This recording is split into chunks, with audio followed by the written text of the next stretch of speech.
Hola, ¿qué tal? Muy buenas a todos, bienvenidos a la guarida del fantasma. El día de hoy, en este video, vamos a tener un tema muy interesante que sé que les va a gustar a todos, y es el por qué a Mazatlán se le considera tierra del contrabando o tierra de contrabandistas, aclarando que no todo el contrabando tiene que ver con el narcotráfico y todo esto, pero vamos a desenvolver un poco la historia sobre esto. Y también invitarlos a que en la caja de comentarios pongan sus sugerencias y qué les pareció el video. Y también si tienen algún dato que a mí se me haya pasado, pues también lo pueden poner ahí. Sabemos que a Mazatlán siempre se le ha considerado tierra de venados, obviamente debido a que siempre ha habido una abundancia muy importante de venados aquí desde hace muchísimos años. Pero el por qué se le empezó a catalogar como una tierra de contrabandistas, o por qué el flujo del contrabando siempre fue muy apegado aquí en esta tierra, en Mazatlán, eso lo veremos a continuación. Así que vamos a ir comenzando por el principio, como dicen. Al principio de los años que se empezó a poblar aquí Sinaloa por estos rumbos, recordemos que lo que era el territorio de Mazatlán era un lugar desolado, pero sus playas servían mucho para quienes llegaban de pasada, ya sea piratas, bucaneros. Y algo muy importante a resaltar es que estas aguas eran muy poco transitadas por autoridades, o sea que muchos fugitivos, muchos piratas podían llegar aquí, fondear sus naves y descansar un poco, abastecerse y todo esto, aclarando que aquí aún no había nada de población porque debido a su infraestructura, pero también el terreno era muy importante porque a la orilla de las playas que había aquí en Mazatlán, que cabe resaltar aún no eran pobladas, había 3 cerros muy importantes. Estaba el Cerro del Crestón, que es donde actualmente está el faro, está el Cerro de la Nevería y el Cerro del Vigía. A este se le puso el Cerro del Vigía debido a eso, a que podía, debido a la posición que tenía ese cerro, pues podía servir para hacer vigía ahí, para ser vigilado, para hacer estar vigilando todos los barcos que iban llegando a estas tierras desoladas. Entre los años de 1768 y 1821, quienes vivían aquí pues eran los mulatos, que así se les llamaba.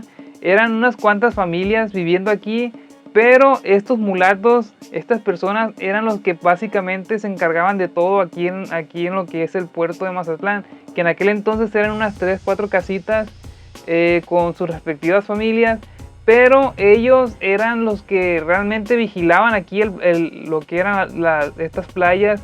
Ellos sabían bien quiénes entraban y quiénes salían en los barcos y los navíos, y pues todo estaba muy bien controlado por ellos, ya que pues el Cerro del Vigía les servía muy bien para poder alertarse de los barcos que iban llegando, y cuando podía haber un navío de algún pirata o algo así, pero eso también les permitía el hacer el contrabando a ellos mismos. Básicamente tenían el terreno para ellos solos, y algo muy importante es que ellos mismos elegían sus propios capitanes.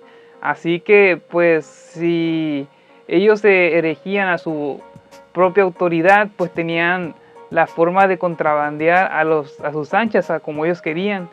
Y pues así fue como comenzó el contrabando aquí en el puerto, cuando aún todavía no era Mazatlán como tal, eran unas cuantas familias, pero el contrabando ya se comenzaba a ver dentro de los barcos que llegaban aquí a lo que iba a ser en un futuro el puerto de Mazatlán, que principalmente llegaban a la bahía de San Félix o Puerto Viejo, que actualmente lo conocemos como Playa Norte. Así que todas las mercancías que ellos transportaban, se manejaban, estos mulatos, pues no pagaban impuestos, no pasaban alguna revisión, y pues era desapercibido para las autoridades. Cabe mencionar que como se fue poblando Mazatlán, ya había,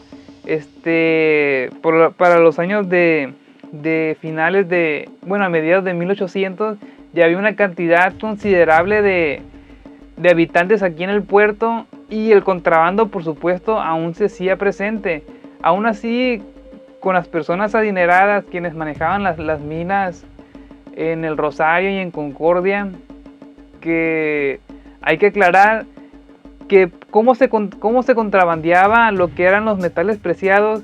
Esto hay que checarlo, que la venta y el transporte de todos estos metales estaba de alguna forma regularizada, o sea que había cierta cantidad para poder manejar el traslado de mercancía, la venta, y pues básicamente se aprovechaba el contrabandear oro, plata y estos metales preciados en lingotes pues de unas barras muy grandes. Así podían vender barras a mayor tamaño y no como se debería de ser. Entonces el contrabando ahí también se hacía presente.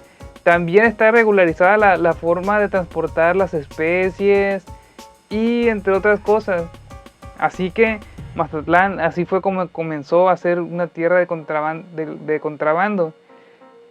Ya entre los años 60 y 70 de 1900, el contrabando principalmente se hacía en productos, ya sea que venían de China, pero de igual forma que no pagaban impuestos, entraban de forma ilegal aquí al puerto, o muchas veces traídos desde Guadalajara, entre otros lados, y pues de alguna forma se hacía libremente, ya que el transporte principalmente no se hacía por mar, por barcos, como se hacía antes, sino que ahora también de alguna manera también se presentaba el contrabando de manera terrestre, ya sea con los trailers o autobuses que venían con mercancía. Entre los años 80 y 90, ahora sí que la piratería se hacía presente en la forma en la que juguetes principalmente y ropa ya se comenzaba a contrabandear aquí en el puerto para la venta de los propios porteños. No era mercancía que se trasladaba ya a otros lados, pero los 80s y los 90 tuvo su auge lo que ya comenzó a ser el narcotráfico y lo que fueron los carteles de la droga. Pero pues no vamos a entrar mucho a eso. Pero de alguna forma ese crecimiento se dio principalmente del narcotráfico, porque es un puerto el cual recibía muchísimo turismo y muchísimo turismo extranjero.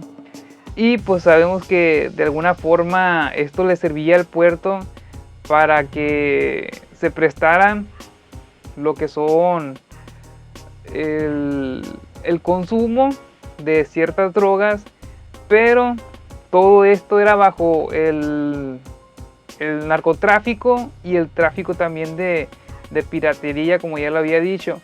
Actualmente, entre los años 2000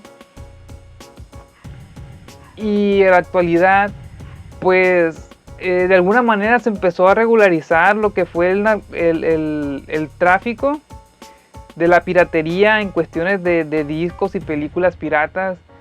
Recuerdo que se comenzaron a hacer de repente operativos para poder quitarlos.